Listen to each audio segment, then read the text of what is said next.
Maine.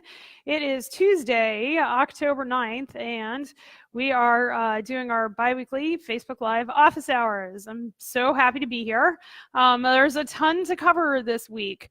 Lots of fun and exciting things going on here at Dirigo Food Safety, and we're just going to dive right on into it. So I do these Facebook Live office hours every 2 weeks because I get a ton of questions over the course of the weeks.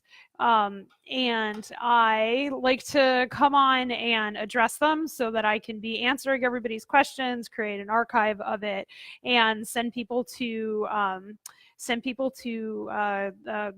to go get, to where I can archive answers. So this week we're going to be covering a couple of things. We're going to be covering some news about the largest ground beef recall we've had in years. And then we're going to be covering 90-day validations. The preventive controls for human foods regulation went into effect, and we are now looking at going into 90-day validations for that. And then we also have USDA 90-day validations. So we're going to talk about that this hour. I'm totally excited. By all means, ping me if you have any questions. Other than that, I'll just go over questions that I have gotten through the course of the week. So the biggest food safety news of the past, probably 2 weeks is we had the largest ground beef recall ever. JBS, I think the largest beef company in the world, it's a conglomerate out of South America, Brazil to be specific. They messed up, and there's salmonella in ground beef that has actually made people sick. Now, this is unusual for a couple of reasons, because one, it's a not ready to eat product, and you still cannot have salmonella in not ready to eat products. It's just that people have to cook it, okay? And people need to follow validated cooking instructions. And whether they did or they didn't, I don't know, but people got sick, and there was a recall, 6.5, close to 7 million pounds of ground beef. And that's a fairly big deal. And I think the biggest deal and the biggest issue we're going to have with small producers is that there have already been calls by Rosa DeLauro from Connecticut to create salmonella as an adulterant in ground beef. And what this is going to mean is that salmonella is going to be regulated the exact same way that Shigatoxin E. coli is regulated. So, like right now, Shigatoxin E. coli, and, there's 6 S-tags, so 157 plus 5 more, or 6 more. And they are regulated. You cannot sell, even if it's a raw product, you cannot sell any ground beef with Shigatoxin E. coli in it. We have those recalls fairly regularly. Shigatoxin E. coli are what we call commensal bacteria in the guts of ruminants, and when you mix the poop and the food, that's when you get Shigatoxin E. coli. And salmonella is not terribly different. Salmonella tends to come off the hide, but salmonella also comes from the lymph nodes. And it's really hard when you're creating ground beef for trim not to grind in lymph nodes, because they're everywhere. I mean, there's thousands, literally thousands of lymph nodes in any individual animal. And so, you cut the ones out if the animal's sick, and those get, you don't grind those, but you can't see salmonella bacteria, and you can't see most lymph nodes if you're cutting quickly. So what are we going to do about that? I don't know. There are already some vaccines out there around salmonella and salmonella control. Same way there are Shigatoxin vaccines. They have approximately the same uptake rate, which is to say none, or very, very low, I suppose. And so when we're just going to have to look at that as to what's going to happen. It's going to be a really big deal in the coming years, I think. This is a big recall. This is the biggest recall since the Rancho feeding recall, where they put uninspected beef into the food stream. And there are going to be a lot of ramifications. FSIS really hates it when these sorts of things happen. Okay. And they consider it a break in what we call sanitary dressing procedures. So that's after the animal is killed, what you do to get the hide off and make sure things are clean and sanitary when the carcass goes into the cooler. Okay, so that's actually a really good segue into the next topic that we're going to talk about today. This is our second major topic for today, and that's the 90-day validation. Okay, so when you write a food safety plan, okay, all regulated food safety plans, whether they're preventive controls plans or HACCP plans or whatever they are, even scheduled processes have this written into them. You have to do what's called verification, okay? And verification comes from the Latin root veritas. Did I do what I said I was going to do? Am I telling the truth? And it's super important when you are writing a food safety plan to be able to document that you did what you said you were going to do. If you said you were going to check the thermometer on the cooler twice a day, you best have checked the thermometer on the cooler twice a day, okay? How you check and document, that's verification, all right?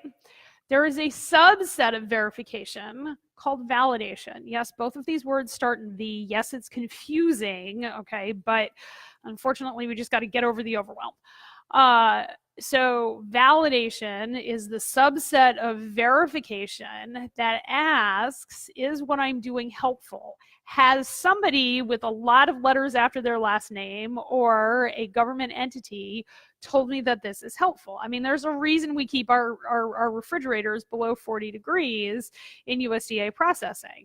It's because the USDA told us to do it, and they have scientific validation that backs them up, saying that that 40 degrees inhibits bacterial growth. Okay, FDA has the same sort of thing, 37.9 degrees. If you keep your food below 37.9 degrees in reduced oxygen packaging, Clostridia botulinum can't grow. Okay, those are all validated because the government has tested that stuff and told us it's okay. All right, validation comes from government published literature that's been reviewed and vetted, peer-reviewed literature, and it has to be good peer-reviewed literature. There's actually stuff out there for the USDA where they will not accept certain papers. And I think it was, I was doing a lot of work on salmonella this week, so I think it was around salmonella, but you gotta make sure that your peer-reviewed literature is in fact a good peer-reviewed study, okay, published in a reputable journal, not one of these journals where you pay to get it published.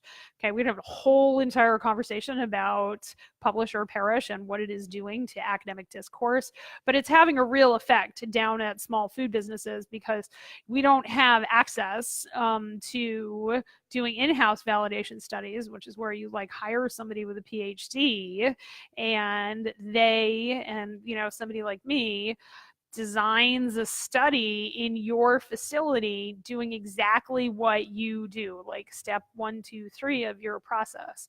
Those studies are super expensive, and if we can find government literature instead, well, then we should do that.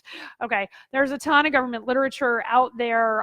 There's a ton of peer-reviewed studies. I'm an admin on the Salt Cured Pig. I tend to upload those files that I have to the Salt Cured Pig. And I just want to, let everybody know we're actually starting a power group in January. And when we have that power group, we're going to have all of the validation studies that I find, all of the ones that are helpful are going to be uploaded and shared within that power group. So stay tuned for that sort of stuff. It's going to be super interesting. And we're really looking forward to it. So anyway, so 90-day validation, okay, is again that subset of verification. So verification is, did I tell the truth? Am I doing what I said I would do? Okay. And then validation is that subset of verification that says, is what I'm doing helpful? Okay. And has somebody with more letters after their last name than me said that it's helpful? Okay. And what you do with that validation is say, okay, this is what the process is in this validation study. Okay, so I've been doing a lot with low moisture foods and preventive controls plans. All right, salmonella is super hard to kill in low moisture foods. There's a validation paper out there that I can't really tell who published it, but it was either UC Davis or the Grocery Manufacturers Association or both, because it's available kind of on both websites. And there are certain levels, depending on what the water activity of your food is, that you have to cook to in order to kill salmonella, because of course salmonella gets harder to kill the drier the product gets. So it's harder to kill salmonella in a cake than it is in a patty of ground beef because of the water activity level. All right, so your 90-day validation, okay, is what you do in-house, saying, not only am I doing what I said I was doing, but it is helpful, okay? And there are a couple of different ways that we do that. And I'm going to draw out on my whiteboard here how I actually build these for clients, okay? So the first thing that you have to figure out is, what are you validating against, okay? What is the hazard that you are trying to control, okay? And that hazard is going to be a physical hazard, chemical hazard, or microbial hazard, which I've gone over in other things, but physical hazards are things that break your teeth. Chemical hazards are intrinsic properties of your food, like allergens or chemicals that actually get added to the food. And then, of course, microbial hazards are things like bacteria and viruses that create what we classically think of as foodborne illness. All right, so when you're doing a 90-day validation, okay, the first thing that you think about is what hazard you're controlling, all right? And let's just do salmonella, because we're talking salmonella, right?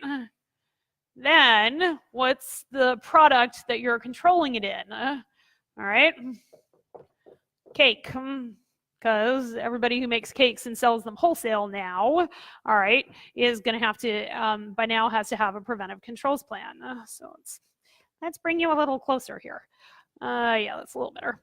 Okay, so we're, the hazard is salmonella, the product is cake, and the process that we are validating, process, is cooking, okay? Now, when we talk about cooking, we can do one of two things. We can either validate the product or we can validate the process. So the product would be cake and the process would be 365 degrees for 45 minutes, okay? But when you have done so we do this as one of the final steps in writing a food safety plan. So in your HACCP planning or your preventive controls planning, you would have already written, okay, the hazard analysis. You would have found your critical control points or your process preventive control, or your preventive controls, process, sanitation, allergen, okay? You will have developed your critical limits, all right? And then you would have figured out your monitoring. Those are all separate steps in the food safety planning process, okay?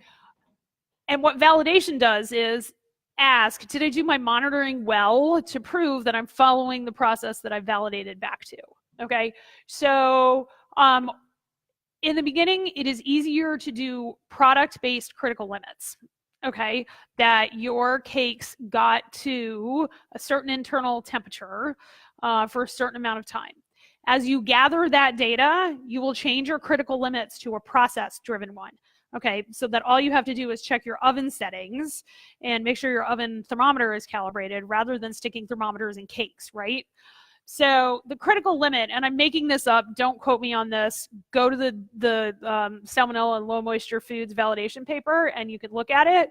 Okay, but CL for critical limit, I am reasonably certain it's 203 degrees F for 3 minutes, okay? And then what you do for 90-day validation is you say, okay, in week, W-E-E-K, day one, all right, we are going to check, this is our critical limit, 203 for 3 minutes. We're gonna check cake temp, cake time, okay? But I promise you that is not enough, okay? You have to check the cake temperature and the cake time because that is your critical limit.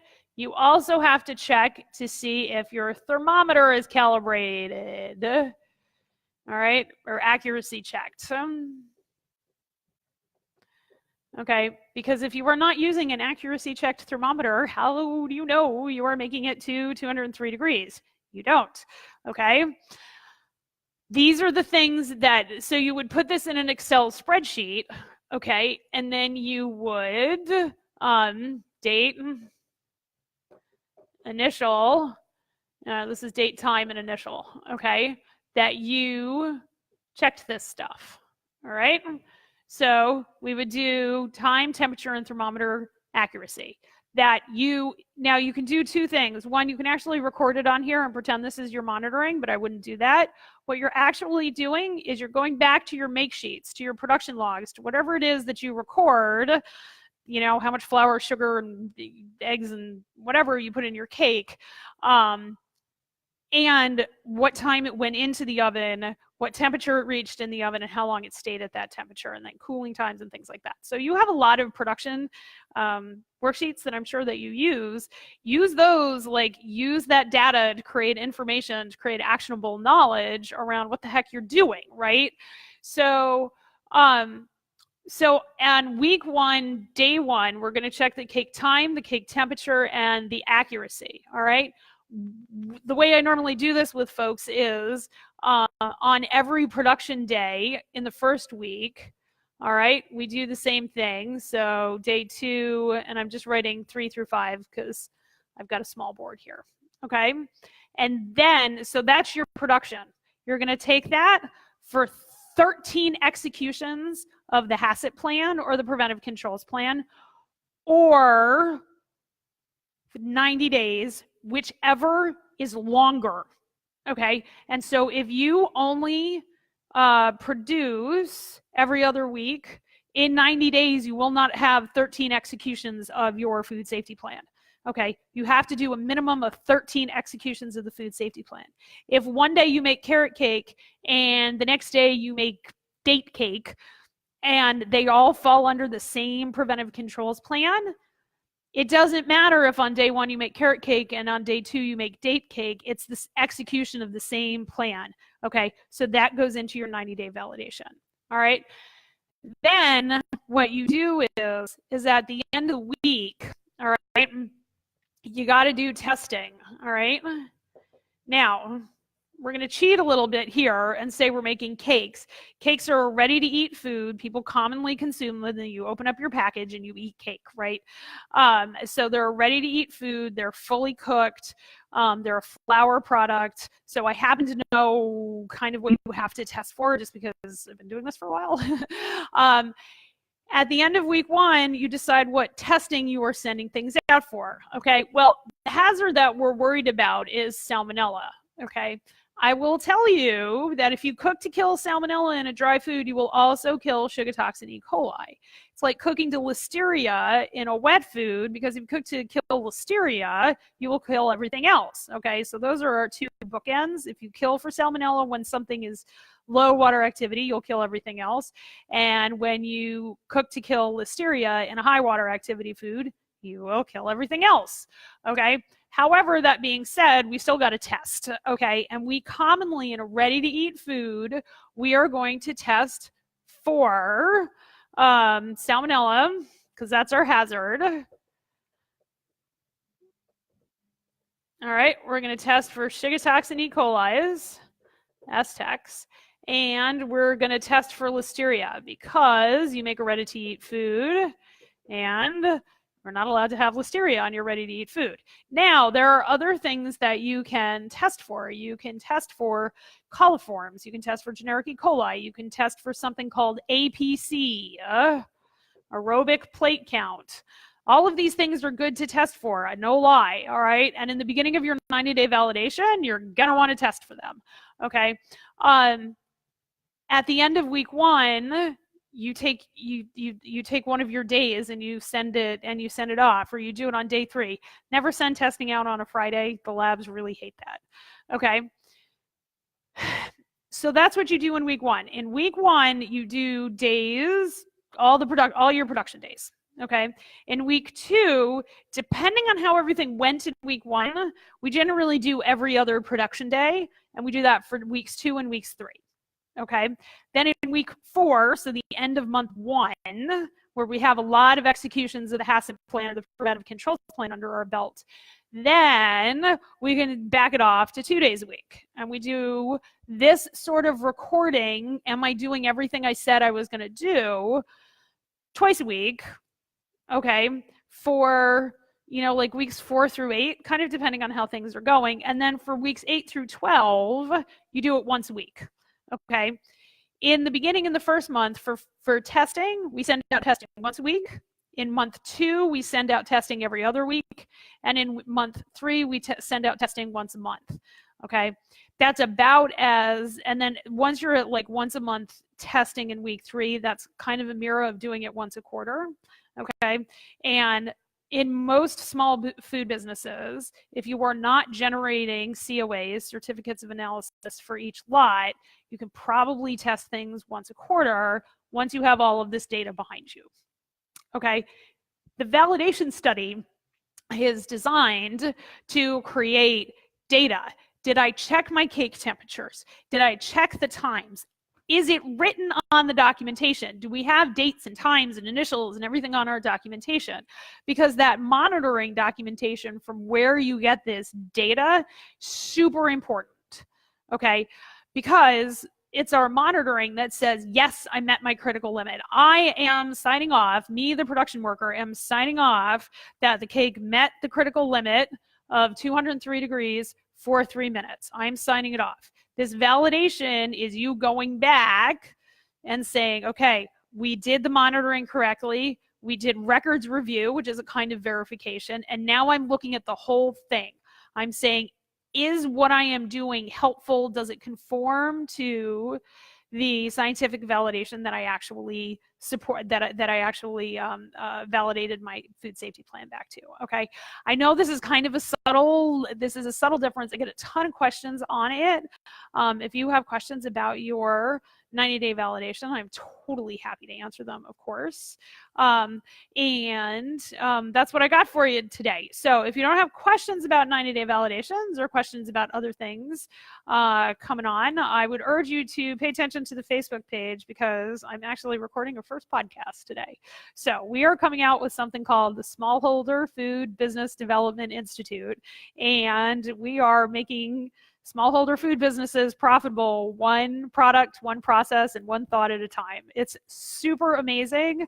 We are going to be doing some more webinars. I have some masterclasses coming up this quarter. I'm going to be doing a masterclass on our Strive paradigm. I wrote a book that's going to be coming out in like a couple of weeks. So pay attention to your Friday emails, and pay attention to the Facebook Live and the regular Facebook page. If you are not getting our Friday emails, DM me. I will put you on the list. And we're going to be doing Strive, which is all about creating empowerment in your facility. A lot of people are trying to do the right thing at work, and this is the way to make sure that your brain is squared away and you are managing your mind so that you can manage your business, your employees, and create the empowered workforce that you want. I'm also going to be doing master classes towards the end of the month, and we're calling the So You Want to Start a master classes, and it's going to be So You Want to Start a Meat and Poultry Business, and we're going to be covering how to get a USDA grant of inspection. We're going to be doing So You Want to Start a FDA business. I haven't come up with a sexy title for that one yet, but it's, everything that you have to do to create a preventive, to understand how to create a conforming FDA covered business. And then we're actually going to do fisheries HACCP separately, because fisheries is so different from the other FDA kind of stuff. So we're going to be having those 3 master classes coming up this quarter.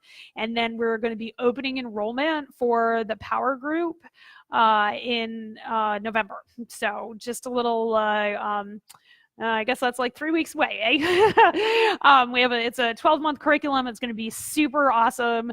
Group coaching, talking about technical stuff, and talking about mind management and marketing and everything you need to do to make a profitable food business. One product, one process, one thought at a time. So that's it for today. Everybody have a great day. Thanks so much for tuning in. Hi, Andre. It's good to see you. And look forward to putting those podcasts out. So look for that next week. Talk soon, everybody. Thanks.